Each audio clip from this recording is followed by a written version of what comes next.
তারে নামে গাও গান বলো আল্লাহ মহান। আলহামদুলিল্লাহ আলহামদুলিল্লাহ নাহমাদুহু ওয়া নাস্তাঈনুহু ওয়া নাস্তাগফিরুহু ওয়া নু'মিনু বিহি ওয়া নাতাওয়াক্কালু আলাইহি ওয়া নাউযু বিল্লাহি মিন শুরুরি আনফুসিনা ওয়া মিন সাইয়্যাতি আ'মালিনা। من يهده الله فلا مضل له ومن يضلل فلا هادي له ونشهد أن لا إله إلا الله وحده لا شريك له ونشهد أن سيدنا وسندنا ومولانا محمدا عبده ورسوله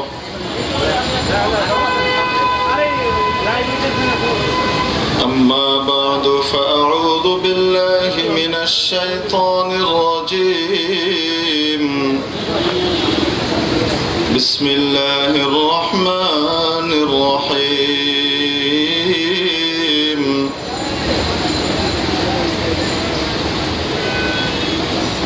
شهر رمضان الذي أنزل فيه القرآن هدى للناس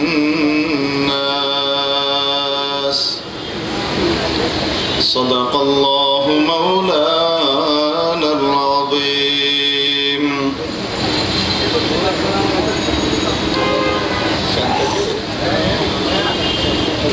এক রকমের ব্যবসা স্থায়ী, আরেক রকমের ব্যবসা হলো অস্থায়ী। আল্লাহ তাবারাক ওয়া তাআলা কোরআনে কারীমে আমাদেরকে লক্ষ্য করে বলেন, ইয়া আইয়ুহাল্লাযীনা আমানু হাল আদুল্লুকুম আলা তিজারাতিন তুনজিকুম মিন আযাবিন আলীম। ও বান্দা, ও ঈমানদাররা, তোমাদেরকে কি এমন একটা ব্যবসার সংবাদ আমি সুসংবাদ দিয়ে দিব কিনা? এমন একটা ব্যবসার খোঁজ তোমাদেরকে আমি জানিয়ে দিব কিনা যেই ব্যবসা তোমাকে চিরজীবনের জন্য, স্থায়ী জীবনের জন্য গেইনার এবং সত্যিকারের সফল ব্যবসায়ী বানিয়ে দিবে, যে ব্যবসা তোমাকে সব রকমের বিপদ আপদ থেকে মুক্তি দিয়ে চিরশান্তির ব্যবস্থা করে দিবে। তুনজিকুম মিন আযাবিন আলীম, তোমাদেরকে যে ব্যবসা কঠিন যন্ত্রণাদায়ক মর্মন্তুদ শাস্তি আর আযাব থেকে মুক্তি দিয়ে দিবে। আল্লাহ তাআলা আমাদেরকে একটা ব্যবসা শিখাইতেছেন। কি শিখাইতেছেন? আজকে যেহেতু বসছি, প্রথম যখন বসি চিন্তা করতেছি কি নিয়ে কথা কম। আয়াত পড়লাম একটা, আল্লাহ কথা বাইর করতেছে আরেকটা। যেহেতু আমার ব্যবসায়ী ভাইরা, এই জন্য ব্যবসা জাতীয় কথাবার্তা যারা চাকরি বাকরি করে তাদের তুলনায় ব্যবসায়ী ভাইরা একটু বেশি বোঝার কথা, ঠিক কি ঠিক না? এই জন্যই দেখা যায় যুগে যুগে যখন দুনিয়াতে নবী রসুল আসছেন, যুগে যুগে যখনই দুনিয়াতে কারা আসছেন? নবী রসুল আসছেন। সর্বপ্রথম নবী রসুলের সাথ দিছে এবং তাদের কাছাকাছি গেছে হলো একদম নিপীড়িত নিম্ন স্তরের লোক যারা, তারা গরিব দুঃখী, খেটে খায় কোনো মতে, দিনমজুর, মানুষ তাদেরকে পাত্তা দেয় না, এই টাইপের লোকরা সর্বপ্রথম নবীদের হাতে কি করছে? ঈমান গ্রহণ করে নবীদের কাছাকাছি গেছে, তাদের কথা মানছে। দ্বিতীয় পর্যায়ে সম্মানিত লোকদের ভিতরে শিক্ষিতরা আগে ঈমান কবুল করে নাই, বরং নবীদের কাছাকাছি ঈমান কবুল করছে ব্যবসায়ীরা সবার আগে। কারা? ব্যবসায়ীরা।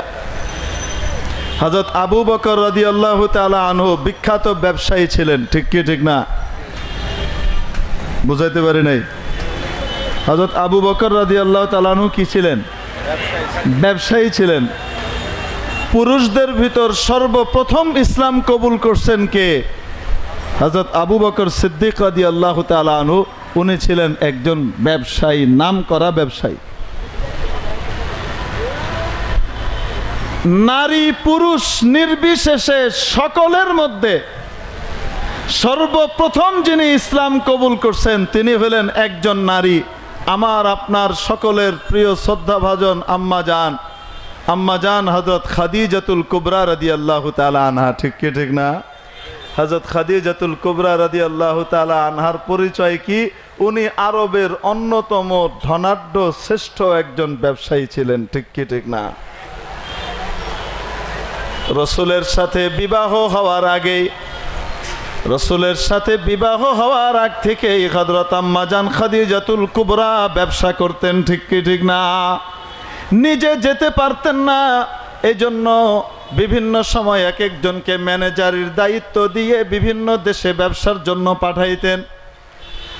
এক পর্যায়ে হযরত নবী মুহাম্মদুর রাসূলুল্লাহ সাল্লাল্লাহু আলাইহি সাল্লাম তখনও নবী হন নাই, ওনার হাতে ব্যবসা দিয়ে পাঠাইলেন। মুহাম্মদ সাল্লাল্লাহু আলাইহি সাল্লাম যখন হযরত খাদিজার ব্যবসা নিয়ে গেলেন, কোথায় গেলেন? সিরিয়া। গিয়ে যখন ওখান থেকে ব্যবসা করে আসলেন, দেখা গেল অন্য সময় অনেক বেশি পুঁজিতে যেরকম ব্যবসা আর লাভ হয়, মুহাম্মদ তার চাইতে অল্প পুঁজিতে তার চেয়ে অনেক গুণ বেশি লাভ নিয়ে আসছে। তাহলে আমার নবীও ব্যবসা করছেন। ঠিক কি ঠিক না? আমার নবী চাকরি করেন নাই, কিন্তু আমার নবী কি করছেন? ব্যবসা করছেন। ব্যবসার পরে হযরত খাদিজাতুল কুবরা রাদিয়াল্লাহু তাআলা আনহা রসুলের ব্যাপারে প্রস্তাব দিলেন ওনার মুরব্বীদের কাছে যে আমার তো বিয়ে শাদী দরকার, আমারও বিয়ে শাদী দরকার। তোমাদের এখানে এক ছেলে আছে মুহাম্মদ, তোমরা তাকে খুব পছন্দ করো, খুবই ভালো। তখনও যেহেতু নবুয়ত দাবি করেন নাই, এই জন্য সকলেই তাকে মাথার মুকুট হিসেবে দেখতো হযরত রাসূল সাল্লাল্লাহু আলাইহি সাল্লাম। অতএব প্রস্তাব গেল, নিয়ম মাফিক প্রস্তাব কবুল হলো এবং হযরত খাদিজা বিনতে খুয়াইলিদ রাদিয়াল্লাহু আনহার সাথে রসুলের বিবাহ হয়ে গেল। বিয়ের পরবর্তীতে আরও 15 বছর পরে রসুল সাল্লাল্লাহু আলাইহি ওয়াসাল্লাম নবুয়ত লাভ করলেন, নবী হইলেন। আমি মনে হয় আপনাদেরকে বুঝাইতে পারতেছি না কথা। আসলে নয়েজ এত বেশি, হাও হাও ক্যাও ক্যাও, দেখেন মানে ফ্যাঁত ফ্যাঁত ছাড়া আমাদের দেশে গাড়ি চলতে পারে না, চালানো সম্ভব না। দুই কারণে। কয় কারণ? আমরা যারা রাস্তায় চলাফেরা করি তারা, আর আমাদের গাড়ির ড্রাইভার সাহেবরা, তারা ড্রাইভার সাহেবরাও অসহিষ্ণু একদম, একটুও তর্স হয় না, সহ্য হয় না। বাস একটু থামছে, এই আধা মিনিট পরে জামটা ছুটে যাবে, সে তারপরে রং সাইড দিয়ে আগে দৌড় মারবো, পাংখা লাগায় উড়াল ফাইরে যাবুগা। এই মানসিকতা আছে না নাই? এক। আর দ্বিতীয় হলো আমরাও একটা কারণ, আমাদের কারণে হর্ন বাজানো লাগে। বলে সেটা কি? আমাদের রাস্তা পারাপারের কোনো নিয়ম কানুন নাই, কোন জায়গা দিয়ে পার হইতে হবে এরকম কোনো জায়গাও নির্ধারণ করা নাই। আর যদি জায়গা নির্ধারণ করা থাকেও, ওই জায়গা দিয়ে যে পার হইতে হয় জনগণ তা জানেও না। ঠিক কি ঠিক না? কেউ আইন মানতে রাজি না। এই জন্য যে রাস্তা যাইতে 5 মিনিট লাগে সেই রাস্তা যাইতে 15 মিনিট লাগে। কি কারণে? এখান থেকে একজন দৌড় মারছে, ওখান থেকে একজন দৌড় মারছে, এখান থেকে একজন পাল মারছে, ওখান থেকে একজন লাফ মারছে, তো গাড়ি ব্রেক করা লাগে, হর্ন দেওয়া লাগে, ফ্যাঁত ফুঁত করা লাগে। এই ফ্যাঁত ফুঁতের কারণে এখন না কথা আমি কইতে পারতেছি না আপনারা ঠিক মতো বুঝতে পারতেছেন, আর মাথার ভিতরে খালি ফ্যাঁত ফ্যাঁত ফ্যাঁত ঢুকতেই আসে। 2010 সালে প্রথম যখন জাপানে গেলাম তখন 32 দিন ছিলাম টানা, 32 দিন থেকে চলে আসছে। এর ভিতরে জাপানের অনেকগুলো বড় বড় জায়গাতে সফর হয়েছে আমার। এত লম্বা সফরের ভিতরে এই পুরা 32 দিনের ভিতরে মাত্র 3টা হর্নের আওয়াজ শুনছে। হর্নের আওয়াজ ফ্যাঁত। কয়টা? 3টা হর্নের আওয়াজ। ওখানে গাড়ি কি বাংলাদেশের চাইতে কম না বেশি? আরে অনেক বেশি। তারপরে হর্নের আওয়াজ পাইছি কয়টা মাত্র? 3টা। তার মধ্যে মজার কথা শোনাই আপনাদেরকে, এই 3টার ভিতরে 2টা আমার বাংলাদেশি ভাইয়ের, তার টিপা। এবং আরেকটা যেটা কে টিপছে আমি জানি না, খোঁজ নিলে হয়তো দেখা যাবে এই বাংলাদেশ, ইন্ডিয়া, পাকিস্তানে 3টার কোনো একটা জায়গার মানুষই হবে, আমার অনুমান। ওখানে তো সারা 32 দিন মানে 1 মাসের বেশি সময় থেকে হরন শুনছি 3টা। এখানে আপনারা এই 3 মিনিটে কয় হাজার হরন শুনছেন কোন?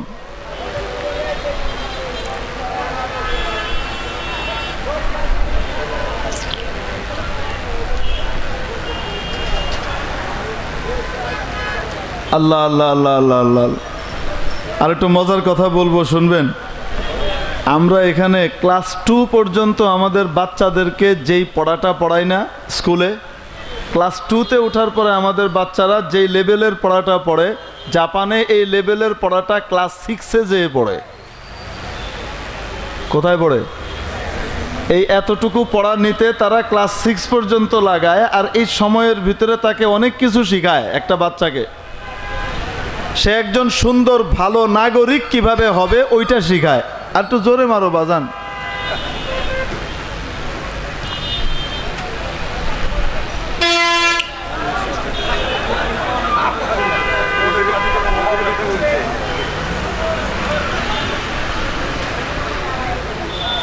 আমাদের লেগুনা শরীফ আছে না, লেগুনা শরীফ, ইনারা মাশাল্লাহ, আর মিনি বাসগুলা আর পাবলিক বাসগুলা এগুলা এত ভালো, রাস্তার মাঝখানে খাড়ায়া যাত্রী নামায় আর যাত্রী উড়ায়। আপনারা সকলে তাদেরকে ধন্যবাদ দেন, এরা খুব ভালো।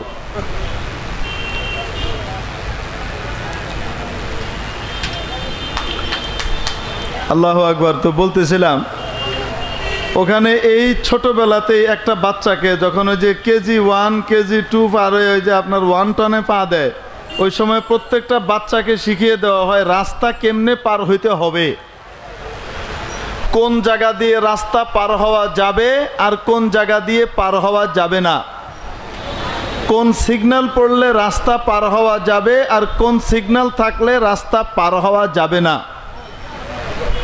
প্রত্যেকটা বাচ্চাকে বাই রোটেশন স্কুলের লন মানে মাঠ, তারপরে স্কুলের ক্লাসরুম এগুলা ঝাড়ু দেওয়া লাগে, পরিষ্কার করা লাগে।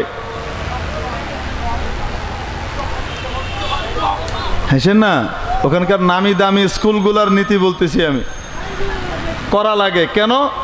তোমার কাজ তুমি করতে শিখো। আরেকটু বড় হইলে ক্লাস 3-4-এ চলে গেলে তখন কাপড় কাচা শিখায়। কি কাচা শিখায়? স্কুলের ভিতরে, স্কুলের মধ্যে কাপড় কাচা শিখায়। ওয়াশিং মেশিনে কিভাবে দিয়ে মেশিন চালু করে কাপড় ধুইতে হবে, শুকাইতে হবে, এগুলা শিখায়। আমি দেখি এই ধরনের শিক্ষা, এই ইন্টারন্যাশনাল আন্তর্জাতিক শিক্ষা ব্যবস্থা শুধুমাত্র বাংলাদেশের কওমি মাদ্রাসায় আছে, আর কোথাও নাই। কওমি মাদ্রাসার একটা বাচ্চা সে নিজের খাবার নিজে উঠানো শিখে, নিজের খাবার নিজে খাওয়া শিখে, নিজের থালা নিজে ধোয়া শিখে। তাই তুমি লাট সাহেবের বাচ্চা হও। আমার বাবা তো ইঞ্জিনিয়ার, নামি দামি ইঞ্জিনিয়ার ছিলেন, কিন্তু ইঞ্জিনিয়ারের পুত হওয়ার পরও মাপ নাই।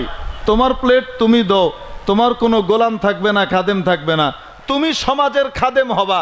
তুমি সমাজের খেদমত করতে গেলে নিজেরটাই যদি তুমি নিজেরটা না করতে জানো, তাহলে অন্যেরটা তুমি কোত্থেকে করবা? ঠিক কি ঠিক না? এজন্যই ওই সমস্ত অঞ্চলে যারা পড়ালেখা করে, পড়ালেখা করে যারা রাজনীতিবিদ হয়, তারা আসলেই সমাজের কিছু সেবা করে। আর আমাদের এখান থেকে লাট সাহেবের পুত লাট সাহেব বাইর হয়, নিজের জুতা নিজে পরিষ্কার করতে জানে না, নিজের হাতটাও ঠিক মতো নিজে ধুইতে জানে না, নিজের প্লেটটাও ধুইতে ঠিক মতো জানে না। এই বেটা সমাজের সেবা বড় হয়ে করবে কর্তিকা। এই জন্য মানুষকে দেওয়ার পরিবর্তে ওখান থেকে পকেটে পুরে। মিশা কইলাম? হ্যাঁ, মিশা কইলাম না হাসা? হ। এই জন্য আমি চ্যালেঞ্জ করছিলাম, সত্যিকারের আন্তর্জাতিক মানের শিক্ষা ব্যবস্থা যদি বাংলাদেশে থাকে, কোনো ইংলিশ মিডিয়াম স্কুলেও নাই, স্কলাস্টিকাতেও নাই, গ্রিন হেরাল্ডেও নাই, সেন্ট জোসেফেও নাই, প্রিপারেটরিতেও নাই, কোনো জায়গাতে নাই, বাংলাদেশে নাই তো নাই, যদি থাকে আন্তর্জাতিক মানের শিক্ষা একমাত্র বাংলাদেশের কওমি মাদ্রাসাগুলোর ভিতরে আছে, যারা সত্যিকার অর্থে জনগণের সেবক তৈরি করে। ঠিক কি ঠিক না? যেহেতু সেবার মানসিকতা নিয়ে তারা পড়ালেখা করে এবং তাদের জীবনের চাওয়া আর পাওয়া এটা থাকে যে আমি মানুষকে জাহান্নাম থেকে মুক্ত করে জান্নাতের পথে নিব, মানুষকে চিরস্থায়ী সেবা দিব, জনসেবা করার সাথে সাথে তাকে ধর্মীয় সেবা দিব, আমার পেটে ভাত থাক চাই না থাক, এজন্য সামান্য সামান্য বেতন আর সামান্য মাসহারাতে তারা নিজেদের জীবনকে পার করে দেয়, জনতার সেবায় নিজেদেরকে নিয়োজিত করতে পারে। এর বিপরীতে জনসেবার বড় বড় বুলি আওড়ানো ছাড়া জনসেবার নামে কিছু পাওয়া যায় না। টাকার সামান্য টান পড়লে এই চাকরি বাদ, গেলাম গা আরেক জায়গায়, একটু টাকা বেশি পাবো, ওখান থেকে ওখানে চলে যাই। কিসের জন্য যাই? সেবার মানসিকতা নাই, আমার টাকা লাগবে। আর ছোটবেলা থেকে শিক্ষা ব্যবস্থাতে ওইটাই শেখানো হয়। কি শিখায়? লেখাপড়া করে যে গাড়ি ঘোড়া চড়ে সে, তোমার কাম হইলো লেখাপড়া শিখা, এইটা দিয়ে টাকা কামাইবা, এলিয়ন কিনবা, প্রিমিও কিনবা, নোয়া কিনবা, আলফার্ড কিনবা, পাজারো কিনবা, আর দামি দামি ফ্ল্যাট আর বাড়ি করে হাঁকাইবা। তোমার কাম হইলো, পড়ালেখার উদ্দেশ্যই হইলো টাকা কেমনে কামানি যায়। ঠিক কি ঠিক না? ছোটবেলায় তো শিখাই, একটা বাচ্চাকে ছোটবেলায় এটাই শিখাই। কেন? তাকে তো কোনোদিন শিখাই না এই কথা। লেখাপড়া করে যে জনসেবা করে সে, লেখাপড়া করে যে দেশের সেবা করে সে, এই কথা যদি বাচ্চাকে বলতাম তাহলে আস্তে আস্তে সে বুঝতো সবচেয়ে দামি জিনিস দেশের সেবা, জনগণের সেবা। ঠিক কি ঠিক না? আপনারা নারাজ হইতেছেন? নারাজ হবেন না। ফ্যাঁতফুত থেকে আসছিলাম আমরা,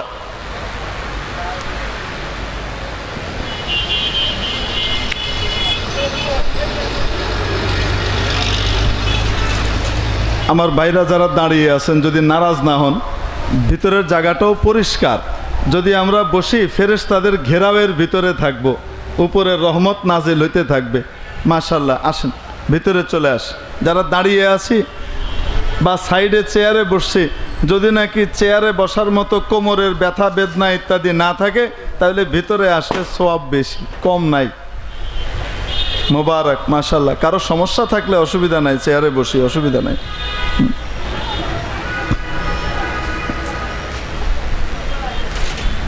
এই না,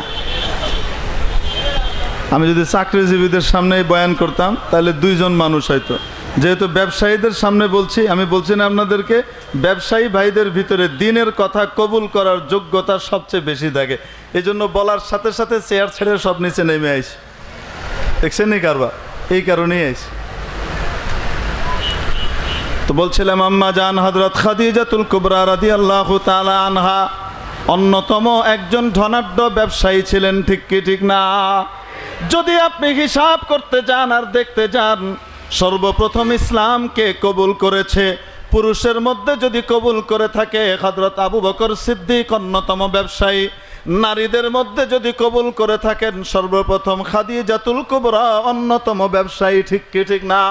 নারী পুরুষ নির্বিশেষে সকলের মধ্যে যদি ইসলাম সর্বপ্রথম কেউ কবুল করে থাকেন, তিনি হলেন খাদিজাতুল কুবরা অন্যতম ব্যবসায়ী রাদিয়াল্লাহু আনহা। ঠিক কি ঠিক না? এজন্য ব্যবসায়ীরা দিনের পথে আসে সবার আগে, তারপরে কারা আসে? তারপরে আসে পয়সাওয়ালারা, এরপরে গিয়ে আসে বুদ্ধিজীবীরা, সবার লাস্টে গিয়ে আসে ক্ষমতাসীন বুদ্ধিজীবী যেগুলা, এগুলা ক্ষমতাসীনরাও আগে কবুল করে। কিন্তু যদি বুদ্ধিজীবী হয়ে ক্ষমতাসীন হয় তাহলে পরে এই টাইপের বুদ্ধিজীবী আবু জেহেলের দলে বেশি যোগ দেয়। ঠিক কি ঠিক না? আগের পর্যন্ত আসে নাই। আপনাদেরকে একটা কথা প্রশ্ন করি, জিজ্ঞেস করি, বলেন তো দেখি, বড় কাফের কে, আবু জেহেল না ফেরাউন? হ্যাঁ, আমাদের এখানকার ইনাদের মতামত কারো কারো ফেরাউন, কারো কারো মত আবু জেহেল। বলবো নাকি বড় কাফের কেডা? হ্যাঁ, তার আগে বলি দুইজনের পেশা, দুইজনই তো সমাজের সর্দার ছিল। আবু জেহেলও সর্দার ছিল, ফেরাউনও তেনা আর নেতা ছিল, ঠিক কি ঠিক না? এই তেনা হওয়ার আগ থেকে দুইজনের দুইটা পরিচয়। আবু জেহেল ছিল সেরা বুদ্ধিজীবী, আবুল হাকাম বুদ্ধিজীবী, বিরাট জ্ঞানী। আর বাদশাহ হওয়ার আগে ফেরাউন মিয়া বড় জ্ঞানী টানি ছিল না, ওই মিয়া ব্যবসায়ী ছিল, তরমুজ বেচত। কি বেচছে? তরমুজ। ফেরাউন প্রথমে তরমুজ বেচছে, বাইরে থেকে আয়া তরমুজ বেচা লালে লাল হয়ে গেছে। তরমুজ যেমন লাল, হ্যাঁ ওইরকম টেহায় লাল হয়ে গেছে। এরপরে করছে বাটপারি। এরপরে কি করছে? বাটপারি। কি বাটপারি করছে? কবরস্থানের দায়িত্বশীল হয়ে গেছে। ওই সময় মিশরের ভিতরে একটা মহামারী দেখা দিছে, মড়ক লাগছে। মহামারী যখন দেখা দেয় তখন মানুষ দলে দলে মরতে থাকে না? আরে বুঝে না, আগে হইতো বসন্ত হয়েছে, টিকা টুকা নাই, দাম মানুষ মরতেছে। এখনো হয় অনেক সময় ডায়রিয়ার প্রকোপ শুরু হইলে অনেক মানুষ মারা যায়, যায় না? যায় না? এরকম মহামারী শুরু হয়েছে, দলে দলে লোক মারা যাইতেছে।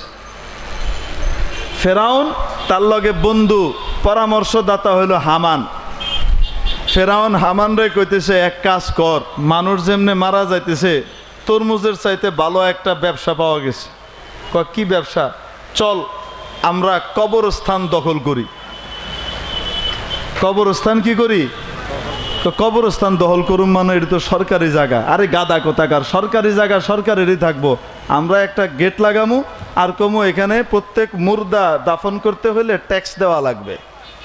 কি দেওয়া লাগবে? ট্যাক্স। বুঝছেন নি? সরকার ট্যাক্স আরোপ করছে, ট্যাক্স দেওয়া লাগবে। তো এক এক মুর্দায় ট্যাক্স নেওয়া শুরু করছে, আর দলে দলে মানুষ আইতেছে, মরা মানুষ, আর হ্যাঁ কি লয়? ট্যাক্স লয়। হে ট্যাক্স কালেক্ট করে, আর মুর্দা আসলেই ট্যাক্সওয়ালার কাছে নিয়ে আসে। ফেরাউনের কাছে নিয়ে আসার দায়িত্ব দিছে হামান রে, সেলা তুই ধরে ধরে লই আবি, আর আমি কি নিমু? ট্যাক্স নিমু। তো সে করতো কি, যেই ধরনের মুর্দা আসতো ওই ধরনের ট্যাক্স নিত। বুঝছেন নি? একদম মেথর বা একদম গরিব টাইপের একজন মুর্দা আসছে, তার কাছ থেকে নাম মাত্র একটা ট্যাক্স, যা না নিব, যেহেতু নাম দিছে তাই তুমি 2 পয়সা দিয়ে যাও। আর পয়সাওয়ালা ধনী ফ্যামিলির একটা কবর জানা যাইতেছে, দেখতেছে, হেটার জন্য 10,000 টাকা। 10,000 টাকা কি? ট্যাক্স। এটা সরকারি বিশেষই, এটা দেখাশোনা করা লাগে, ট্যাক্স। বুঝছেন কি কইছি? এই ট্যাক্স লয়, লইয়া লইয়া মোটামুটি ভালো পয়সা বানায় লাইছে। ঘটনাচক্রে ওই দেশের যে রাজা, রাজার এক আত্মীয় মারা গেছে। মারা যাওয়ার পরে রাজা নিজে ওই আত্মীয়কে সহ কবর দেওয়ার জন্য আইছে। রাজা যখন আসছে, রাজা রাজার বেশে আসে নাই, যেহেতু শোকাবহ পরিবেশ, এই জন্য শোকের ড্রেস পরে সবার মতো সাধারণভাবে আসছে। তারপরেও তো সে রাজাই, তার আশপাশে কত লোকজন আছে, আসছে। আসার পরে হামান বলে, স্টপ, আগে অফিসে যোগাযোগ করে আসেন। রাজা কয়, বাপরে, আমারে থামাইরা কারা? কয়েকজন কয়, ইনি কিন্তু রাজা। রাজা মোজা, কত রাজা তেনা দেখছি, ধন আগে ট্যাক্সে যোগাযোগ করে আসেন অফিসারের সাথে। তো রাজা বলতেছে, এই তোমরা থামো, দেখি তো কারবারটা কি। তো দেখি বিপুল বাটপারি, দেখি কি কারবার। তো ওখান থেকে ঢুকছে ভিতরে। ভিতরে গিয়ে দেখে ফেরাউন বসা। অফিসার সাহেব, জি আপনার এই মুর্দার ডেজিগনেশন কি, পদবি কি, কি করতেন উনি? উনি এইরকম করতেন উচ্চপদস্থ। তাহলে ট্যাক্স এত টাকা, কাগজ একটা বাইর করছে ট্যাক্সের লেখা, এত টাকা দিয়ে যান। রাজা বলতেছে তোমাকে ট্যাক্স নেওয়ার জন্য নিয়োগ করছে কেডা? বুঝছেন নি? রাজা জিজ্ঞেস করতেছে তুমি যে ট্যাক্স নিতেছো, তোমাকে ট্যাক্স নেওয়ার জন্য নিয়োগ দিছে কে? নিয়োগ দেওয়া ছাড়া কেউ অফিসার হয়? বলেন না কেন? আপনি নিজে নিজে অফিসার হয়ে যেতে পারবেন না, কেউ নিয়োগ দেয়। সরকারি চাকরির নিয়োগ কে দেয়? সরকার দেয়। তো জিজ্ঞেস করতেছে তুমি যে ট্যাক্স নিতেছো, তোমাকে ট্যাক্স নেওয়ার জন্য অফিসার হিসেবে নিয়োগ দিছে কে? ফেরাউন লগে লগে উত্তর দেয় আমি আমারে নিয়োগ দিছি। কিছু কওনের আছে? টাকা দেন, কবর দেন, নাহলে রাস্তা মাপেন।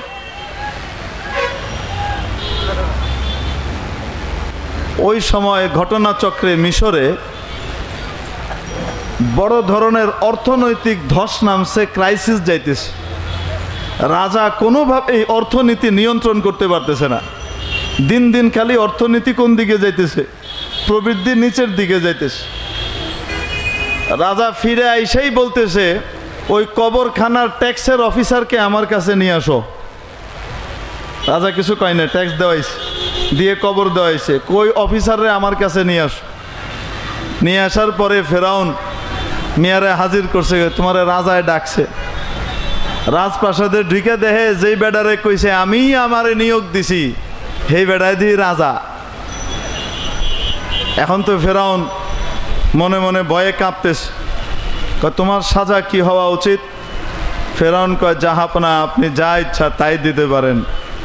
পেটে ভাত নাই, অভাব, বাইরের থেকে আইছি, কোনো কাজ কারবার নাই, কেউ কাম দেয়ও না, এই জন্য কিছু তো একটা করে খাওয়ান লাগবো। এই ব্যবসা প্রথমে তরমুজ বেচছি, লস খাইছি, খুব একটা লাভ হয় নাই, মোটামুটি হয়েছে, হেডা বাদ দিয়ে এইটা লইছি, এটাতে ভালো ব্যবসা হয়েছে, লাভ হয়েছে। রাজা কইতেছে তোমার সাজা হইল তোমাকে কল্লা কেটে দেওয়া হবে, এটাই তোমার সাজা। কান্নাকাটি শুরু করছে। রাজা বলতেছে ঠিক আছে, তোমাকে একটা সুযোগ দিতে পারি, 1 বছর সময় দিব। এই 1 বছরের ভিতরে তোমাকে আমি আমার অর্থমন্ত্রী নিয়োগ করব। 1 বছরের ভিতরে যদি আমার দেশের ভঙ্গুর অর্থনীতিকে তুমি মজবুত আর টাইট করে দিতে পারো, তাইলে তোমাকে কি করব? মুক্তি দিয়ে দিব এবং তোমাকে আমি প্রধানমন্ত্রী বানায় দিব, এই শর্তে। নাইলে 1 বছর পরে কল্লা যাইব। হ্যাঁ 1 বছর লাগবে না, 6 মাস যথেষ্ট, আপনি আমাদের দেন। এই নিজে নিজে চান্দাবাজ ফেরাউন প্রথম কি ছিল? তরমুজ ব্যবসায়ী। বুঝছেন নি কি কই? তারপরে হয়েছে চান্দাবাজ, কবরখানার চান্দাবাজি কইরা তারপরে রয়েছে অর্থমন্ত্রী। অর্থমন্ত্রী হইরা 1 বছরও লাগে নাই, মিশরের অর্থনীতি একদম আসমানের দিকে যাইতেছে, ধাই ধাই করে যাইতেছে। রাজা খুশি, এটা কামের বলা। রাজা চিন্তা করছে যার মাথার ভিতরে অর্থনৈতিক এত সুন্দর বুদ্ধি বেরিয়ে পারে, মানুষ বেশি মরতাছে, তাইলে ব্যবসাটা এখানে বালা হইব। যার মাথার ভিতরে এই চিন্তা বেরিয়ে পারে, এইটারে দিয়েই অর্থনীতি লাইন করা যাবে। এবং অর্থনীতি লাইন হয়েছে, তার কিছুদিন পরে প্রধানমন্ত্রী হয়েছে, রাজা মরছে, হ্যাঁ ক্ষমতা দখল করে ফেরাউন হয়ে গেছে। বুঝতে পারছেন নি? তাহলে ফেরাউনের প্রাথমিক পরিচয় রাজা হওয়ার আগে প্রথম দিকে সে একজন কি ছিল? ব্যবসায়ী ছিল। মনে আছে তো আপনাদের? এটা মনে রাখেন। কেন কইছি পরে কম। আর ওই যে মিস্টার আবু জেহেল, ওইটা ছিল বিশাল বুদ্ধিজীবী। ওইটা ছিল কি? বিশাল বুদ্ধিজীবী, সেরা বুদ্ধিজীবী, মাথার ভিতরে বুদ্ধি খালি কিলবিল করে, বিরাট শিক্ষিত। আপনাদেরকে প্রশ্ন করছিলাম আবু জেহেল আর ফেরাউন, এই 2 কাফেরের ভিতরে বড় কাফেরকে আপনাদের ভিতরে ঐক্যমত্য হয় নাই। আপনারা এক একজন এক এক কথা বলছেন, কেউ বলছেন ফেরাউন, কেউ বলছেন আবু জেহেল। কারা কারা ফেরাউনের পক্ষে যে ফেরাউন বড় কাফের ছিল, একটু হাত উঠায় দেখান দেখি, আমি একটু দেখবার চাই। এখন আর হাত উঠায় না, তখন অনেকে কইছে জোরে, আমি শুনছি, এনে শুনছি।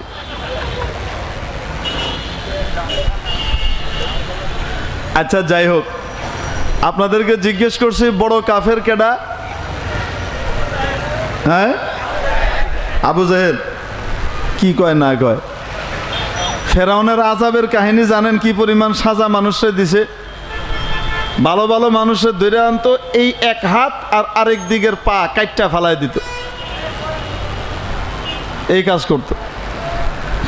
আবু জাহেল তো এই আকাম করে নাই। হ্যাঁ, সে আরেকটা আকাম করছে, ভয়ঙ্কর আকাম, এটা কইতাম না।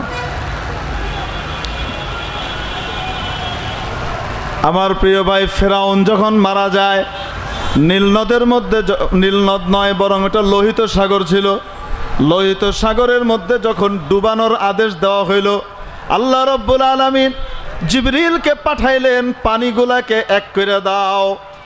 ফেরাউনের দলবল সহ যখন পানির ভিতরে ডুবা শুরু হইল, ফেরাউন যখন বুঝতে পারলো বাঁচার কোনো পথ নাই, সাগরের মাঝখানে চাপ পড়তেছে, মারা যাব।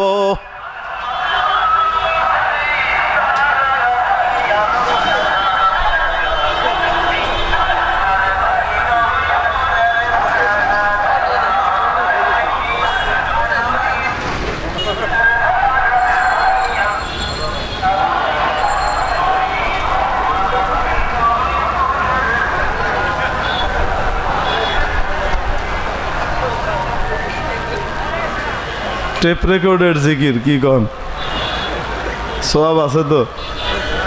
টেপ রেকর্ডের জিকিরে সোয়াব নাই? হ্যাঁ, টেপ রেকর্ডে যদি আপনাদের ইমাম সাহেব নামাজ পড়ায়, আপনারা রাজি আছেন? হ্যাঁ, ইমাম সাহেব আসে নাই, হুজুর আসে নাই, কিন্তু কি আছে, টেপ রেকর্ড চলতেছে, মুয়াজ্জিন সাহেব একামত দিছে, কদ কামাতিস সালাহ, কদ কামাতিস সালাহ, আল্লাহু আকবার, আল্লাহু আকবার, লা ইলাহা ইল্লাল্লাহ। টেপ রেকর্ডার কইতেছে আল্লাহু আকবার, কাবা শরীফের মতো আওয়াজ দিয়া। আপনারা নামাজ পড়বেন তো? ইমাম নাই। টেপ রেকর্ড ভালো নাকি আসলটা ভালা? আমরা কারো সমালোচনা না করি, আমরা নিজেরা আল্লাহওয়ালা হয়ে যাই, জিকির নিজেরা করতে থাকি। রাজি আছি তো ইনশাল্লাহ? কেটা কেটা করবো? হাত নামাই দিই, নাহলে সারা রাত টেপ রেকর্ডার বাজবো, সারা রাত বাজবো। আপনি হইতে রয়েছেন, সব হয়েছে তো? কন্যা কেড়ে জান্নাতে গাছ লাগছে তো? টেপ রেকর্ড একটাও বাজে নাই, কিন্তু আপনারা যদি বলেন সুবহানাল্লাহ, জান্নাতে গাছ লাগছে না? লাগছে না? সারা রাতে টেপ রেকর্ডার বাজায়া লাভ হয় নাই, অথচ একবার নিজে মুখে বলার সাথে সাথে জান্নাতে গাছ লেগে গেছে। সুবহানাল্লাহ। জান্নাতের গাছটা কত বড় হবে আল্লাহর নবী সাল্লাল্লাহু আলাইহি ওয়াসাল্লাম আমাদেরকে শিখিয়েছেন, জানিয়েছেন, বলবো নাকি? হ্যাঁ, একটা আরবি তাজি ঘোড়া, আরবি তাজি ঘোড়া, এটা ঘন্টায় প্রায় 100 কিলোমিটারের উপরে চলে। 1 ঘন্টায় কত দূর যায়? প্রায় 100 কিলোমিটারের উপরে যায়, এত জোরে দৌড়ায়, গাড়ির মতো 60-70 মাইল গতিতে চলে। আমগো বাংলাদেশে মরাইটা ঘোড়া না, আরবের তাজি ঘোড়া, হেগিলি কথা কইতেছে। এক একটা আমার চাইতে লম্বা, এই যে এনে এটার ফিট, লাভ দিয়ে উঠুন লাগে মই দিয়া। তো এরকম একটা তাজি ঘোড়া যদি 1 ঘন্টায় 100 কিলোমিটার যায়, 24 ঘন্টায় একদিন কত কিলোমিটার? 2400। আসলে তো 2400 না, আরো বেশি, কারণ 110 কিলোমিটার গতি। তাহলে কত হয়? ধরেন 2500 কিলোমিটার, ঠিক কি ঠিক না? একদিনে 2500 কিলোমিটার, 30 দিনে 1 মাস, কয় কিলোমিটার হয়? আরে আপনারা ব্যবসায়ী মানুষ, মুহে মুহে হিসাব করেন। ওই লেহালেহি করে যারা অঙ্ক করে, হে করছে ভালো হিসাব, আপনারা জানেন। 2500 একদিন, 30 দিয়ে গুণ দিলে কত আসে? 75,000। দেখছেন নি? ক্যালকুলেটর লাগে নাই। আমি এই প্রশ্ন অনেক শিক্ষিতদের মজলিসে করছি, কইতারে না, 3-4 বার জিগাও কইতারে না, তারপরে বাইর করে মোবাইল টিপে টিপে বাইর করে 75,000 মুহে মুহে কয়ে লাইছে। আচ্ছা, 1 মাসে 75,000 কিলোমিটার, 12 দিয়ে গুণ দেন, 1 বছরে কত কিলোমিটার? হ্যাঁ, 9 লাখ। হ্যাঁ, মুহে মুহে কয়ে লাইছে, 9 লাখ কিলোমিটার। এবার আসেন, এটাকে 500 দিয়ে পূরণ দেন। 1 বছরে 9 লাখ কিলোমিটার যায়, 500 দিয়ে গুণ দেন, কত আসে? হ্যাঁ, 450 কোটি আসে প্রায়। 460 কোটি। বুঝছেন কি কইছি? আল্লাহর নবী সাল্লাল্লাহু আলাইহি সাল্লাম বলেন, এক একজন মানুষ যখন সুবহানাল্লাহ বলে, জান্নাতে তার জন্য এমন একটা গাছ লেগে যায়, যেই গাছের যে ছাওয়া আর ছামাটা আছে, এই ছামাটা যদি একটা আরবি তাজি ঘোড়া 500 বছর দৌড়াইতে থাকে তারপরেও শেষ হবে না। আর সারা রাত যদি হু আ বাজাইতে থাকে টেপ রেকর্ডারের ভিতরে, আমি জিজ্ঞাসা করি, বলেন দেখি একটা নিম গাছের চারাও লাগবে না, ঠিক কি ঠিক না? কিন্তু যদি আপনি সারা রাত করতে পারেন আর না পারেন, বাস্তবে যদি সত্যিকারের জিকির করি, তাহলে পরে রামলার দরবারে এর সওয়াব আছে না নাই? কত বড় গাছ লাগবে, আবার জোরে বলি, গাছটা লাগাইতে হইলে কি কওয়া লাগবে? রাশিয়ার এক মসজিদের কিচ্ছা শোনাই আপনাদের। রাশিয়াতে তাবলিগ জামাত গেছে। কি জামাত গেছে? তাবলিগের জামাত গেছে বাংলাদেশ থেকে রাশিয়ায়। তারা এসে কারগুজারি শোনাইতেছে, রাশিয়ার বিরাট সুন্দর এক মসজিদে তারা নামাজ পড়তে গেছে। মসজিদ কই? কই যে মসজিদ, খুঁজা মুইজা মসজিদ বাইর করছে। বিশাল এক মসজিদ আছে, খুব সাজানো গোছানো। নামাজ পড়তে গেছে, নামাজের টাইমে দেখে আজান হইতেছে, আল্লাহু আকবার আল্লাহু আকবার, আজান হইতেছে সুর দিয়া, সুন্দর আজান। কিন্তু মুয়াজ্জিন সাহেবরে দেখতেছে না। তোনারা বুঝছে মুয়াজ্জিন সাহেব তো মুয়াজ্জিনের ঘরে আলাদা রুম থাকে, মাইক রুম, সেখানে আজান দেয়, ঠিক কি ঠিক না? তো সময় মতো হবে। তো এখানে জামাতের টাইম লেখা, জামাতের কি লেখা? টাইম লেখা। মনে করেন 8টায় জামাত দাঁড়াইব। জামাতের টাইমে হঠাৎ দেখে মসজিদের মাইক, যে ভিতরে মাইক আছে, সেখানে একামত হইতেছে, আল্লাহু আকবার আল্লাহু আকবার আল্লাহু আকবার আল্লাহু আকবার, একামত হইতেছে। একামত শেষ হইল, তারপর নামাজ শুরু হয়েছে, আল্লাহু আকবার আলহামদুলিল্লাহি রাব্বিল আলামিন। নামাজ হইতেছে, ইমাম নাই। কি নাই? ইমাম নাই। নামাজ হইতেছে, পুরা মাইক বাজতেছে। আর 2-3 জন মুসলমান, তারাও রাশিয়ান, সরল সোজা, এরাও বেচারা ইসলাম কি জিনিস জানে না। এরাও এসে ওই যে নামাজ হইতেছে, সেই নামাজে কি করতেছে? দাঁড়ায় নামাজ পড়তেছে। জামাত হইতেছে, ইমাম নাই। কয় ইমাম কি? ইমাম পুষবো কেটা? নামাজ পড়ানোর লোক তো নাই। এই জন্য সৌদি আরব থেকে আমরা রেকর্ড করে নিয়ে আসছি, সেই রেকর্ড টাইম টু টাইম বাজে, নামাজ চলতে থাকে। বুঝেননি কি কই? তাবলিগওয়ালারা গিয়া তারপরে এই 3 জন রেখে গাইছে, ভাইজান এভাবে হইলে নামাজ হয় না, আসেন আপনাদেরকে নামাজ শেখাই। নামাজ যে পড়েন, সূরা ফাতিহা জানেননি? কয় না। সূরা ফাতিহা কি জিনিস? কোরআন শরীফ পড়তে পারেননি? কয় না, কোরআন শরীফ তো জীবনে দেখিই নাই। তো নামাজ পড়তে আসছেন যে? বলে আমার দাদি আমার নামাজ পড়তে কয়, এর লেগে নামাজ পড়তে আইসি। তারপর এরা গিয়ে এদেরকে কোরআন শরীফ শিখাইছে, নামাজ শিখাইছে, এরা নামাজ পড়ছে, কোরআন শরীফ শিখছে, তারপরে সহি তরিকায় নামাজ আরম্ভ করছে। আপনাদেরকে জিজ্ঞেস করি, এরকম নামাজ যদি আমাদের এখানে শুরু হয়, আপনারা পড়বেন? কেউ? সওয়াব হবে তো? যাই হোক, বলতেছিলাম, আবু জেহেল বড় বুদ্ধিজীবী ছিল। ফেরাউন প্রথম যুগে ব্যবসায়ী ছিল, পরে বড় নেতা হয়েছে। যখন ডুবানোর টাইম আসছে, লোহিত সাগরের মাঝামাঝি গেছে, আল্লাহ তাআলা পানিগুলাকে বললেন একসাথে হয়ে যাও। পানি হয়ে গেছে, মিলে গেছে। ফেরাউন ডুবতেছে, উঠতেছে, কোনো মতে নিঃশ্বাস নিয়ে বেরিয়েছে। যখন বুঝলো যে আমার বাঁচার কোনো উপায় নাই, ফেরাউন ওই সময় কি করতেছে? বলতেছে, ইন্নী আমানতু বিল্লাযী আমানাত বিহি বানু ইসরাঈলা ওয়া আনা মিনাল মুসলিমিন। ফেরাউন যখন মৃত্যু চাক্ষুষ করে ফেললো, বুঝলো বাঁচার কোনো উপায় নাই, মৃত্যু দেখা যায়, ওই সময় ঈমান এনে ফেললো। ঈমান আনার সময় কি বলে? আমি ওই রবের উপরে ঈমান আনলাম, যেই রবের উপরে বনু ইসরাইল এবং মুসা ঈমান এনেছে। সেই বনু ইসরাইল যেই রবের উপরে ঈমান এনেছে, মুসার সেই রবের উপরে আমি ঈমান আনলাম। কিন্তু ওই সময় ঈমান গ্রহণযোগ্য নয়। মৃত্যু দেখে ফেললে আর ঈমান গ্রহণযোগ্য তার আগ পর্যন্ত। মালাম ইউগরগির। আল্লাহ বললেন, আল আন, এখন এখন তোমার ঈমান আমার টাইম হয়েছে।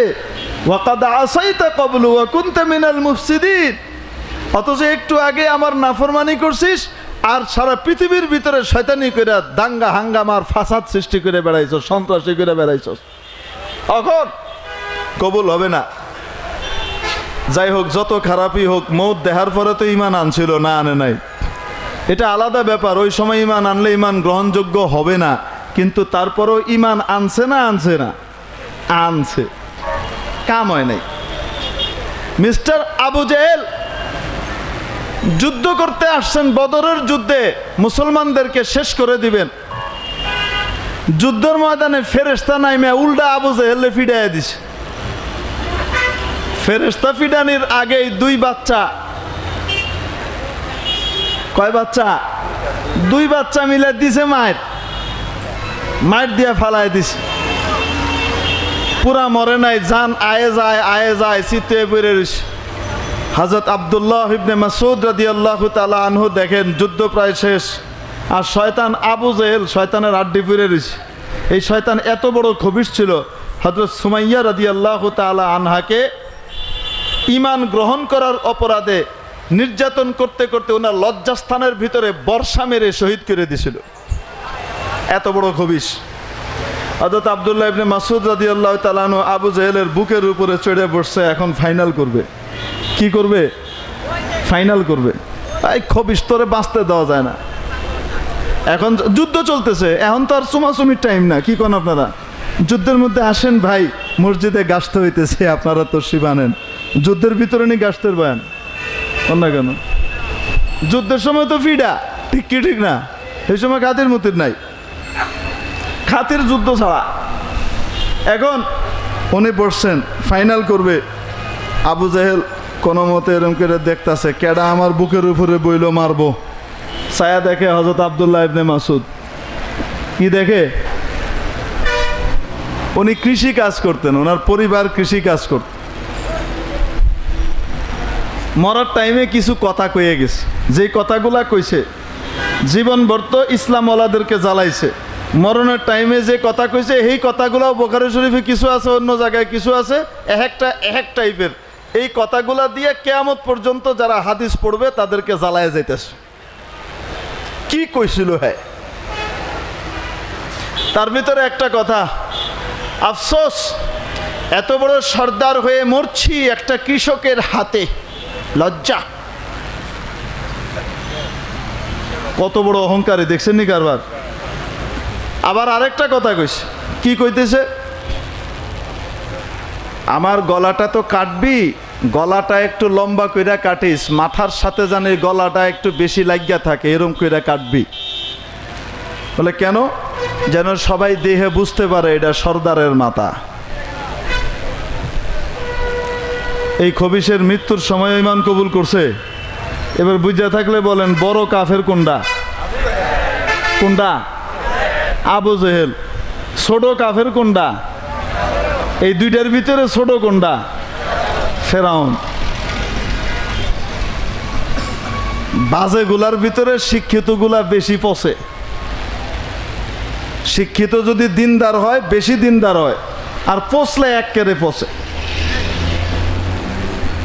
এই জন্য বলতেছিলাম, নবীদের সর্বপ্রথম সম্ভ্রান্ত এবং সমাজের ভিতরে নামি দামি মানুষদের ভিতরে সর্বপ্রথম যারা ঈমান কবুল করছে তারা ছিলেন সবাই ব্যবসায়ী।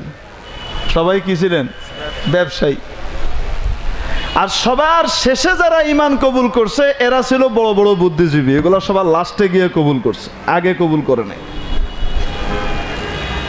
এই জন্য আখিরাতের কথা ব্যবসায়ীরা বেশি বুঝে অন্যদের তুলনায়। শুকর আদায় করবেন না? আলহামদুলিল্লাহ করবেন না?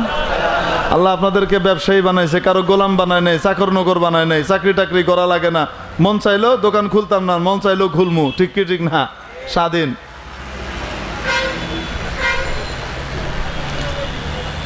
তার অর্থ এই না যে যারা চাকরি করে তারা পয়সা গেছে।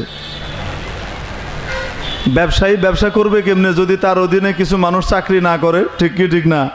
তাহলে চাকরি ছাড়া ব্যবসায়ী চলতে পারবে? পারবে না। তাহলে ব্যবসায়ীর জন্য চাকরিজীবীর দরকার আছে না নাই? হ্যাঁ, উভয়েরই দাম আছে, কারো দাম কম না।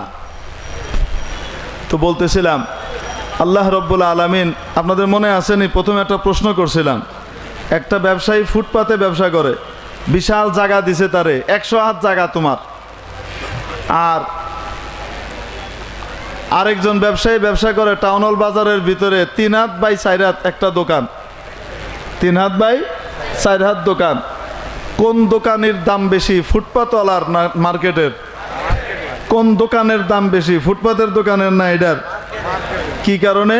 ওইটা অস্থায়ী, এটা স্থায়ী, ওইটার কোনো নিশ্চয়তা নাই, এটার নিশ্চয়তা আছে। ঠিক কি ঠিক না? ঠিক তেমনিভাবে দুনিয়াতে যারা আমরা আসছি প্রত্যেকের সাথে আজরাইল আলাইহিস সালামের চুক্তি হয়ে গেছে, এতদিনের আগে আজরাইল আসবে না। ঠিক কি ঠিক না? কি কয়? আজরাইলের লগে বলে চুক্তি হয়েছে, এতদিন আগে আইতো না।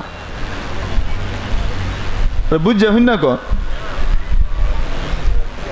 আজরাইলের লগে চুক্তি হয়েছে নি কারো যে 60 বছরের আগে আইতো না, 80 বছরের আগে আইতো না? চুক্তি হয়েছে কারো? বলেন না কেন?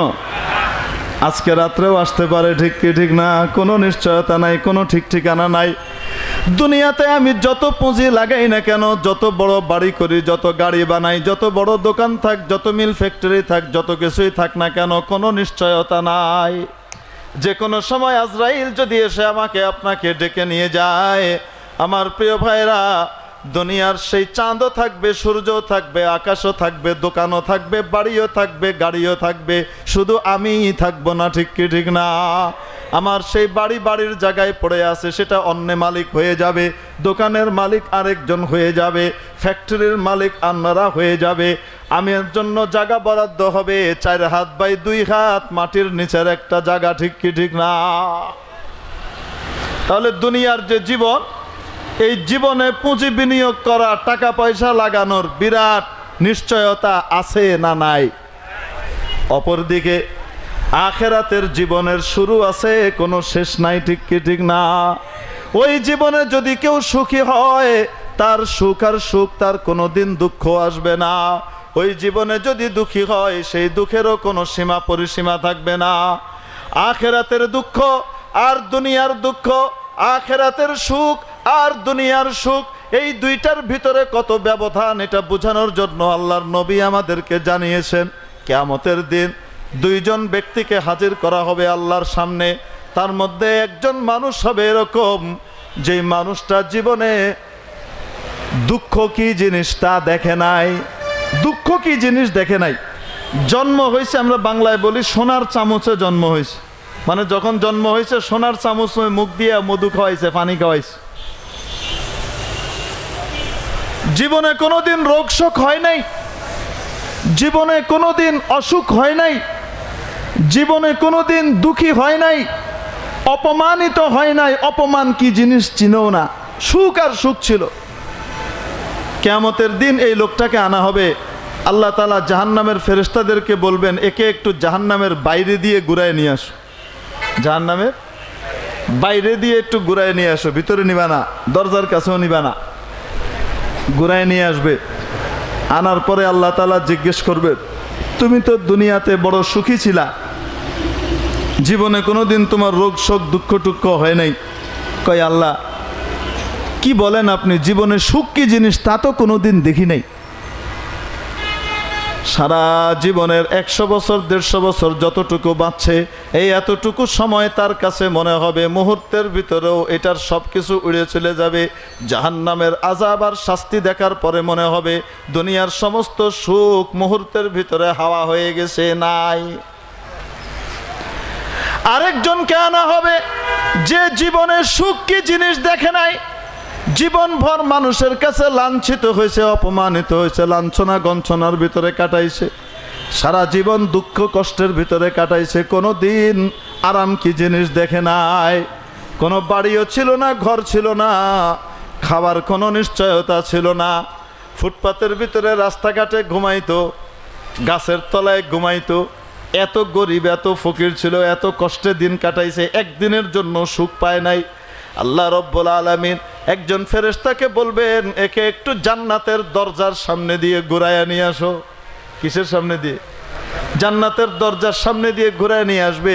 আল্লাহ তাআলা জিজ্ঞেস করবেন, তুমি তো বান্দা দুনিয়াতে বহুত দুঃখ কষ্টে ছিলা, আহা তুমি কত কষ্ট পাইছো, বান্দা বলবে, আল্লাহ আপনি এত বড় মালিক, আপনি আমার সাথে ঠাট্টা করতেছেন, মজাক করতেছেন, এটা কি খাটে? বলে, খাটে মানে কি বলো তুমি এটা? আল্লাহ, দুনিয়াতে তো সারা জীবন সুখেই ছিলাম, দুঃখ কি জিনিস তা তো কোনোদিন কল্পনাই করতে পারি নাই। তাহলে দুনিয়ার সুখ, দুনিয়ার দুঃখ, কিয়ামতের দিন আখেরাতের যে সুখ আর শান্তি আর আখেরাতের যে দুঃখ কষ্ট আর আযাব আছে, ওগুলার তুলনায় এরকম হবে দুনিয়ার সারা জীবনের সুখ মুহূর্তের ভিতরে বিলীন হয়ে যাবে, দুনিয়ার সারা জীবনের দুঃখ মুহূর্তের ভিতরে বিলীন হয়ে যাবে। ঠিক কি ঠিক না? তাহলে একটা হলো দুনিয়ার জীবন, এই দুনিয়ার জীবনটা হলো ফুটপাতের জীবনের মতো, এটার কোনো নিশ্চয়তা নাই, যে কোনো সময় শেষ হয়ে যেতে পারে। ঠিক কি ঠিক না? আর আরেকটা হলো আখিরাতের জীবন, যে জীবনের শুরু আছে কোনোদিন শেষ হবে না, যে জীবনের শুরু আছে আর কোনোদিন শেষ হবে না, শেষ হবে না, শেষ হবে না। ওই জীবনে যে ব্যক্তি সুখ পাইল সে চিরস্থায়ী সুখ পাইল। আল্লাহ রাব্বুল আলামিন কোরআনে কারীমের মধ্যে বলেন, মান কানা ইউরিদু হারসাল আখিরাতি নাজিদ লাহু ফি হারতিহি, যে ব্যক্তি আখিরাতের ফসল চায়। কিসের ফসল চায়? আরে কৃষক ক্ষেত বুনে না, খেতে ফসল চারা লাগায় না, লাগায় না, নাকি বিনা লাগানে এমনি উড়ে? তাহলে সেখানেও সে বিনিয়োগ করে না, করে না, পুঁজি লাগায় না, লাগায় না। কৃষকও কিন্তু এক প্রকারের ব্যবসায়ী। ঠিক কি ঠিক না? সে ওখানে পুঁজি দেয়, মাটির থেকে তার কি আসে? ফসল আসে, লাভ আসে। আল্লাহ বলেন, যে ব্যক্তি আখেরাতের ফসল চায়। কিসের ফসল চায়? যে আমি ফসল কোথায় নিব? আখেরাতে নিব। নাজিদ লাহু ফি হারসি, আল্লাহ ঘোষণা দিতেছেন অবশ্যই অবশ্যই আমি তার আখেরাতের ফসলকে বাড়িয়ে দিব, বাড়িয়ে দিব, বাড়িয়ে দিব।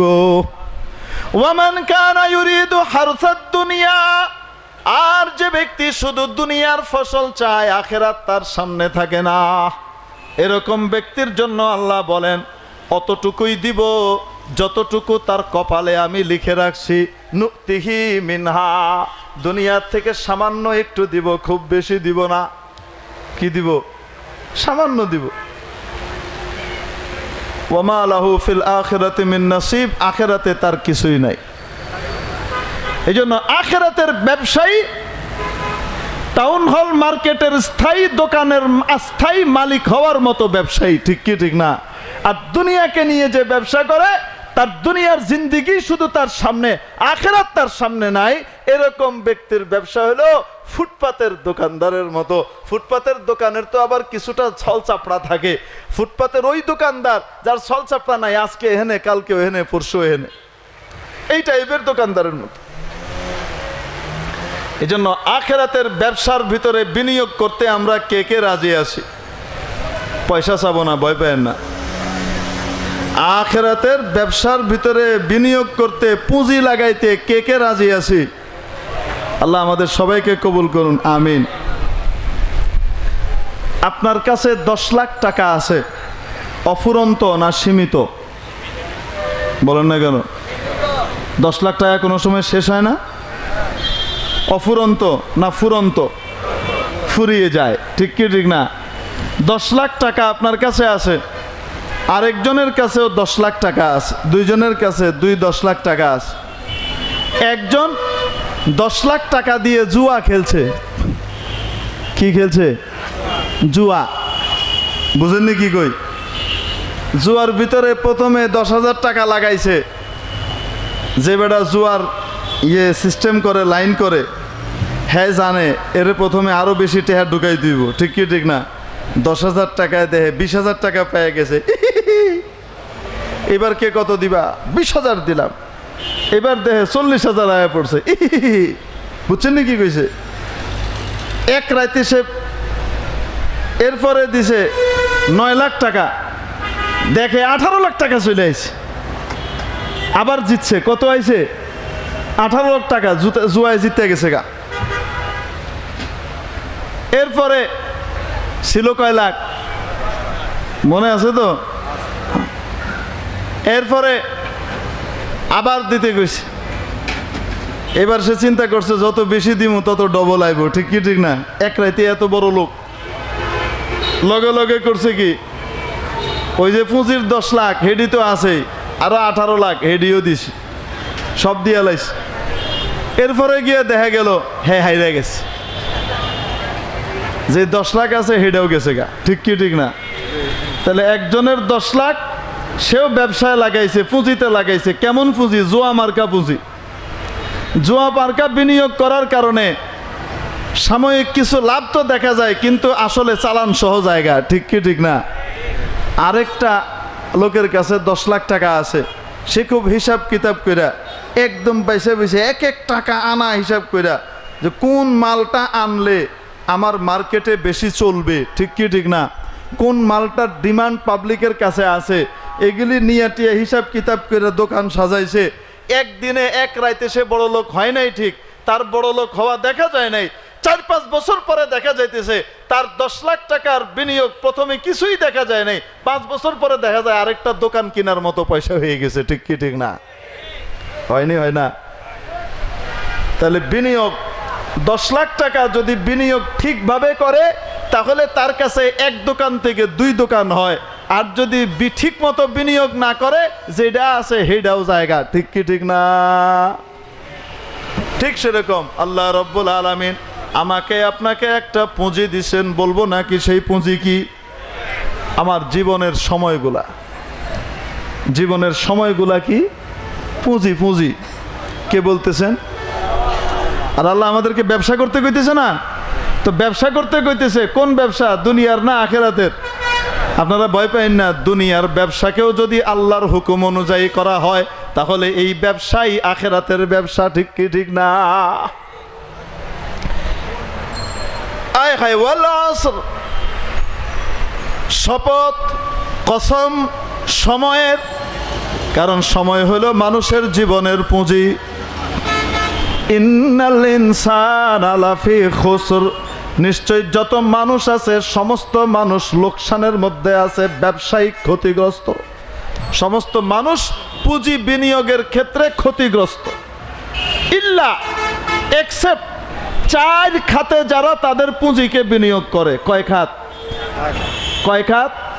আল্লাহ বলতেছেন এই 4 খাতে যারা তাদের পুঁজি লাগাবে তারা এক দোকান থেকে 20 দোকানের মালিক হবে। ইল্লাল্লাযীনা আমানু, সেই খাতগুলা বলে দিব নাকি? হ্যাঁ, আপনি এখানে আসেন, হুজুরকে এখানে নিয়ে আসেন, এখান দিয়ে সামনে দিয়ে আসেন। ইল্লাল্লাযীনা আমানু, তবে যারা ঈমান আনলো। কি আনলো? আরো জোরে আল্লাহ শুকর আদায় করে বলি আমরা কি বেঈমান না ঈমানদার? আল্লাহ শুকর আদায় করে বলি আমরা বেঈমান না ঈমানদার? আমাদের জীবনের পুঁজি তাহলে প্রথম বিনিয়োগ হয়ে গেছে, ঠিক কি ঠিক না? আল্লাহ শুকর। তাহলে দুনিয়াতে যারা বিরাট কোটি কোটি টাকার মালিক, বিরাট রাষ্ট্রের মালিক, ট্রাম ড্রাম বুশ ঠুস যা আছে, তারা কি লাভের মধ্যে আছে না ক্ষতির মধ্যে আছে? আপনাদের সন্দেহ আছে মনে হয়। লাভে আছে না ক্ষতিতে আছে? কেন? ঈমান নাই। কি নাই? আলহামদুলিল্লাহ আমরা প্রথম বিনিয়োগটা সহি হয়ে গেছে, ঠিক কি ঠিক না? দোয়া করি যারা বিনিয়োগ এখনো ঠিক মতো করতে পারে নাই আল্লাহ তাদের সবাইকে ঈমানদার বানায় দেন, আমিন। 2 নম্বর আমিরুস সালিহাত, নেক আমল করে। কি আমল করে? নেক আমল করে। নেক আমল কাকে বলে? যেই আমল স্যাম্পলের সাথে মিলে। কিসের সাথে মিলে? আল্লাহর দেওয়া স্যাম্পল। আল্লাহর নবী কে? আল্লাহর নবী। আল্লাহ রাব্বুল আলামিন বলেন লাকাদ কানা লাকুম ফি রাসূলিল্লাহি উসওয়াতুন হাসানা। আপনি পাইকারি মার্কেটে আপনার কর্মচারীকে পাঠাইছেন, যা মাল লই আয়। কোথায় পাঠাইছেন? পাইকারি মার্কেটে। আমি তো মার্কেটের নামও জানি না, কোন জায়গায় এটি? ঠাটারি বাজার না? হ্যাঁ, কৃষি মার্কেট। আচ্ছা, চাউলের ব্যবসা করলে কৃষি মার্কেট। সবাই কি কৃষিতেই যায়? মাশাআল্লাহ।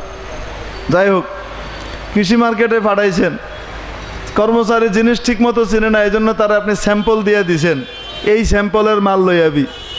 হ্যাঁ, যদি ওই স্যাম্পল অনুযায়ী মাল নিয়ে আসে তাহলে পরে আপনি বলবেন কামটা ভালো হয়েছে, ঠিক কি ঠিক না? চাকরিতে রাখবেন, বেতনও দিবেন। আর যদি হ্যাঁ গিয়া মাল লই আইছে আরো সুন্দর দেখতে, চক্কর বক্কর চকচক চকচক করতেছে, কিন্তু মাল আনছে 2 নম্বর, স্যাম্পল অনুযায়ী কি আনে নাই? মাল আনে নাই। তার এই কামদারে বালা কইবেন না খারাপ কইবেন? সে যে মালটা আনছে এই মালটা রাখবেন না মুহের মধ্যে মেলা মারবেন? ফালতু কোথাকার। এই জিনিস কিনবো কেউ, তুই এনে লই আইছস, আমি অল্প দামে আনছি, ঠিক কি ঠিক না? তো ভালো মাল, ভালো কাজ কোনটা? যেই কাজ স্যাম্পলের সাথে মিলে। কিসের সাথে মিলে? আল্লাহ রাব্বুল আলামিন বলেন, লাকাদ কানা লাকুম ফি রাসূলিল্লাহি উসওয়াতুন হাসানা, নিশ্চয়ই আল্লাহর এই রাসূলের মধ্যে তোমাদের জন্য রয়েছে সর্বোত্তম নমুনা, স্যাম্পল আর আদর্শ। আল্লাহর নবীর আদর্শ, আল্লাহর নবীর দিক নির্দেশনা অনুযায়ী যে কেউ যে কোনো রকমের আমল করবে, সেটাকে যদি দুনিয়ার কাজও মনে করি আমরা, সেটাও আখেরাতের কাজ, নেক আমল। সুবহানাল্লাহ।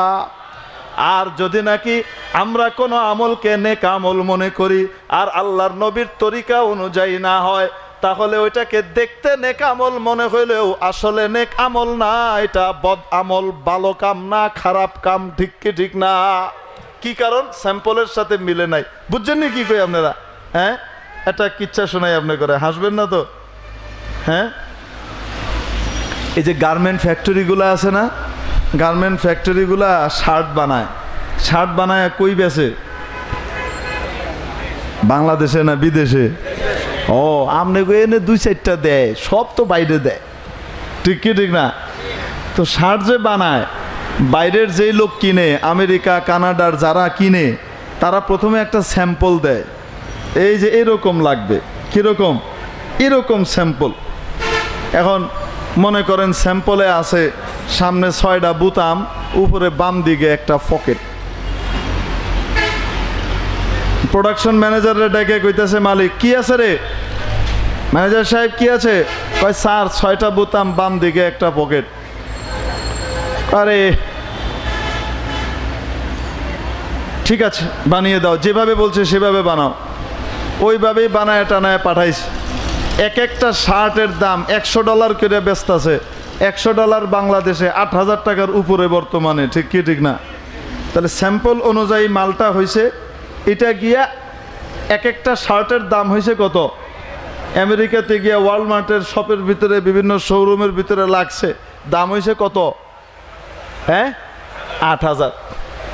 আরেক মালিকের কাছে দিছে বানাইতে। এই মালিক ম্যানেজারে ডেকে কয়, স্যাম্পলে কি আছে রে? কয় স্যার 6টা বুতাম। আদত, আমেরিকার মানুষের 6 বুতামে চলেনি, 12 বুতাম লাগা। বুতাম লাগছে কয়টা? হ্যাঁ, 12টা বুতাম লাগছে। পকেট কয়টা রে? কয় স্যার বাম দিকে একটা। কারণ আমেরিকার মানুষের এক পকেটে হয়নি, এই পাশেও আরেকটা লাগা। কয়টা হইলো?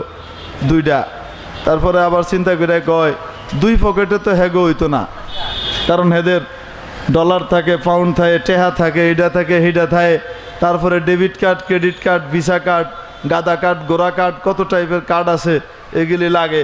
তো এগুলি 2 পকেটে হইতো না, নিচেও 2টা লাগা। কয়টা? 4টা হয়েছে। খুশি হইব। খরচ কি কম হইতেছে না বেশি হইতেছে কন্যাকারে? আচ্ছা, এবারে আবার চিন্তা করে কইতেছে, বাংলাদেশের ঔপন্যাসিক হুমায়ুন আহমেদ সাহেব বলছেন, আমেরিকার লোকজন নাকি একটু আধ পাগলা টাইপের, উদ্ভট জিনিস পছন্দ করে। সামনে যেমন 4টা লাগাইছস, পিছেও 4টা লাগা। হয়েছে কয়টা? 8টা হয়েছে। খরচ কম হয়েছে না বেশি হয়েছে? বুতাম 6টা লাগাইলে খরচ কম হইতো না, কম হয়েছে না? 12টা লাগানোর কারণে বুতাম খরচ কম হয়েছে না বেশি হয়েছে? স্যাম্পল অনুযায়ী কম হইতো, স্যাম্পলের বাইরে খরচ হয়েছে বেশি।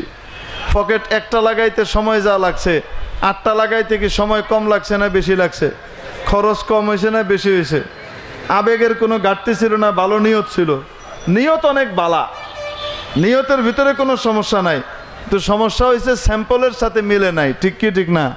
এই মাল আমেরিকায় পাঠাইছে, পাঠানোর পরে বায়ার, ক্রেতা এটা নিব না, মুহের মধ্যে মেলা মারব, ঠিক কি ঠিক না? এখন এটা কোনো দোকানেও বেচা যায় না। কয় আমেরিকা তো নিল না, এখন কি করবে? আইনা টাউন হল বাজারে লই আইছে আমগো লিটন মাস্টার টেইলারের কাছে। কয় এই যে এক্সপোর্ট কোয়ালিটির শার্ট আনছে। লিটন ভাই চোখ বড় বড় করে খুশি হয়ে লইছে, এক্সপোর্ট কোয়ালিটির শার্ট দেও। লইয়া খুললা দেখে 8 পকেট। কয় পকেট? তরিকা তোর এক্সপোর্ট কোয়ালিটি লইয়া যায়, তার কি করবো? কারে ভাই, কারে এগুলি কেটা কিনবো, লয়ে যান। এখন কোনো জায়গাতে বেচা যায় না, কিনে না। এখন করছে কি, ওই যে আপনার এখন তো পুলিশে উড়াই দেয়, আগে হইতো ফার্ম গেটের ওভার ব্রিজের নিচে বিরাট এক চাদর বিছাইছে, চাদর বিছাই হেডের ভিতরে সব তাল করছে, আর 4-5 জন মিলে গান গায়, আরে বাচ্চা লইবেন 20 টাকা, দেখা লইবেন 20 টাকা, আরে যেটা লইবেন 20 টাকা, একটাতে ভাই 20 টাকা, আরে 20 টাকা রে 20 টাকা, হায় হায় 20 টাকা করে মূলায়, বুঝছেন? যেটার দাম 8000 হইতো এটা এখন কয় টাকায় মূলায়? 20 টাকায় মূলাইতেছে। তারপরেও 20 টাকা দিয়ে মানুষে আয় উল্লা মিল্লা খুল্লা দেহে দেহে টিহে, তারপরে থুয়ে দিয়ে জায়গা। আরে ভাই লন্না কেলে এক্সপোর্ট, মিয়া এক্সপোর্ট কোয়ালিটি গোড়ার ডিম, এটি লয়ে কি 8 পকেট, আর এনে জঙ্গল লাগায় রাখছো তুমি, 12টা লাগাইছো, এটি মানুষে বিন্দে। কারে ভাই আপনার যেই কয়টা লাগে সেই কয়টা পকেট রেখে বাকিটি খুললালবেন, তাইলেই তো হয়। এবার পকেট তো খুললাম, কিন্তু ওই যে সুচের জাগ যে পড়ছে হেডি কই যাইব? হেডি তো মানুষে কইব চুরি করে আনছেন। এত আবেগ, এত খরচ, এত কিছু, পয়সা তো পাই নাই। যেটার দাম স্যাম্পল অনুযায়ী কম খরচে হয়তো 8000 টাকা, স্যাম্পল অনুযায়ী না হওয়ার কারণে অনেক বেশি খরচ হওয়ার পরেও এটার দাম এখন কি হয়েছে? 20 টাকাও না, কেউ 20 টাকা দিয়েও কিনে না। ঠিক কি ঠিক না? বুঝাইতে পারলাম না? তাহলে ভালো কাজ, সমস্যাটা হয়েছে কি বলেন তো দেখি? স্যাম্পলের সাথে মিলছে আর মিলে নাই। ঠিক কি ঠিক না? ঠিক তেমনি ভাবে আল্লাহর নবী আমাদের জন্য স্যাম্পল, দুনিয়ার কাজেরও স্যাম্পল, আখেরাতের কাজেরও স্যাম্পল। ঠিক কি ঠিক না? আল্লাহর দেওয়া স্যাম্পলের সাথে আমাদের যেই কাজটা মিলবে ওটাই নেক আমল, ওটাই জান্নাতে নিবে। জোরে বলুন সুবহানাল্লাহ। আর যদি স্যাম্পলের সাথে না মিলে, তাহলে যত বড় নেক আমলই মনে করি না কেন, ওটা দিয়ে কোনো কাজ হবে না, ওটাই বদ আমল। ঠিক কিনা? তার নামে গাও গান, বলো আল্লাহ মহান।